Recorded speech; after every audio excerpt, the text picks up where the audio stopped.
Welcome back, everyone, to the Deep Dive. You know how much we love to unpack these powerful stories, and today we're heading straight into ancient Babylon. Ah, Babylon. I always think of those hanging gardens. One of the wonders of the ancient world. Definitely. Yeah. But today we're focused on a different kind of wonder. Its walls. And get this, we're going to be looking at a time when those very walls meant the difference between life and death for the people inside. Sounds intense. It is. So we're going to be exploring a vivid excerpt you all sent in from The Richest Man in Babylon called The Walls of Babylon. I see where this is going. It's not just about bricks and mortar, right? You got it. Yeah. You know us better than that. We're using this historical snapshot to understand this deep-seated human need for protection. Security, safety. That feeling of being safeguarded. It's a powerful motivator. Absolutely. And we're going to see how that played out in ancient Babylon, and more importantly, how it connects to our lives today. I'm intrigued. So let's get into it. What's the scene? Set it up for us. All right, so imagine this. Babylon, a bustling city, and suddenly all hell breaks loose. Uh-oh. Yeah, the Assyrian army descends on the city, completely unexpected. And to make matters worse, Babylon's main force is away fighting somewhere else. Whoa, that's not good. An undefended city. I'm already feeling the tension. Right. And the Assyrians, they don't mess around. Think the roar of a huge army yelling, horses thundering toward the city, and then you hear it, the thud. That terrifying sound of those massive battering rams slamming into the city gates. I can only imagine the fear that must grip the people inside. Totally. Now, guarding that crucial entry point, just a small group of Babylonian spearmen. Talk about an impossible situation. You really get a sense of how vulnerable the city is at this point. Like everything rests on those walls holding up. Exactly. So now the author takes us right into the heart of the city. Among the terrified citizens, they're all huddled around this seasoned warrior, Banzar. Banzar, I'm guessing he's their source of news. You got it. He's like their news anchor in the middle of this crisis. Everyone's desperate for any scrap of information. So what are they saying? What's their biggest fear? Well, there's this one scene. This elderly merchant, he's shaking, his voice trembling. He's just pouring out his fears to Banzar, his wife, his goods, his entire livelihood, the food they need to survive. He sees it all vanishing. It's like all his security just vanished in an instant. And he's not alone. This is hitting everyone. That fear of losing everything, it's primal. And it makes you think about how much we crave security in our own lives. Yeah. Not just physical safety, but that peace of mind, knowing that what we've worked for, what matters to us, is secure. Absolutely. That feeling of stability, it's foundational to everything else. So back to Banzar. How does he respond to this outpouring of fear and anxiety? This is where leadership comes in, right? In the face of chaos. Yeah. And Banzar, he doesn't disappoint. His voice is strong and steady, and he declares, the walls of Babylon are strong. He says they will safeguard everyone's possessions, even the king's treasures. So in that moment, those walls, they become more than just physical barriers? They represent safety, a collective sense of security, like they're holding the line against the chaos and fear. It's amazing how a physical structure can take on such a profound symbolic meaning. And it doesn't stop there. We also hear from a woman who's clutching her baby, and her fear, it's amplified. Her husband's out there fighting and wounded, and the thought of the enemy breaking through. Oh, gosh. That's terrifying, especially with a baby to protect. Exactly. She's even worried about what the enemy might do to them. Their vengeful lust. It's raw fear. Again, Banzar steps in. He reassures her. He points to the towering walls, the defenders up there pouring burning oil onto the attackers. He makes it clear they are there to protect her and her children. I love that image of the burning oil, such a visceral symbol of resistance, holding the line. It's like those walls embody the city's will to survive and protect its own.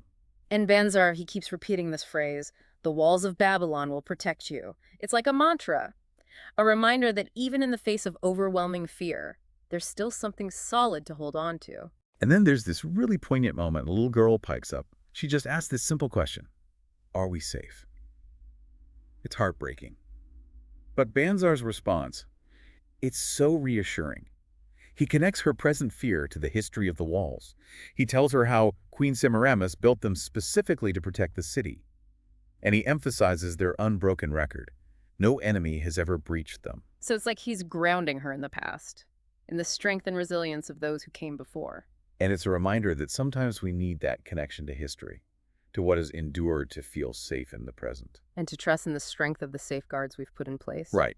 And let's not forget Banzar himself. He's stationed at the passageway, a natural vantage point for news. But amidst all this chaos, he remains calm, dignified. His faith in the walls is unwavering.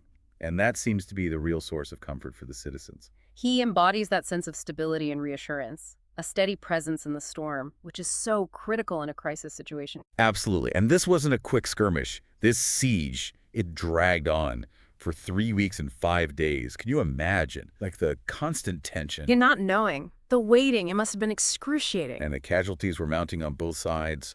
The ground was churned up from the fighting. But Banzar, he stayed at his post, reporting the news, offering reassurance. And the walls, they held strong, day after day.